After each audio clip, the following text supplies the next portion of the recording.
Welcome. If you are looking for downloaded files in your OPPO A72, in a few steps I'm going to show you where you can find it. So for the first, I'm going to download something, and I think that it will be picture probably. Oh, I have to connect to the Bluetooth, I mean to the Wi-Fi.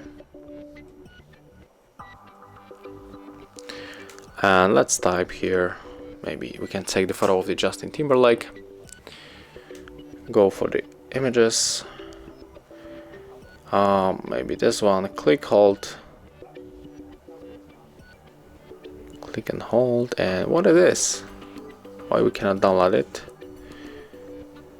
Click hold, and right now tap on the download image, go back to the home screen, and right now we have to enter the file manager,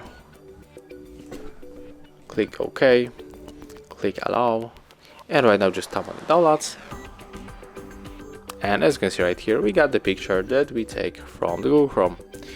So this is how it looks. Thank you guys for watching. Leave thumbs ups, comments, and subscribe to our channel. See ya.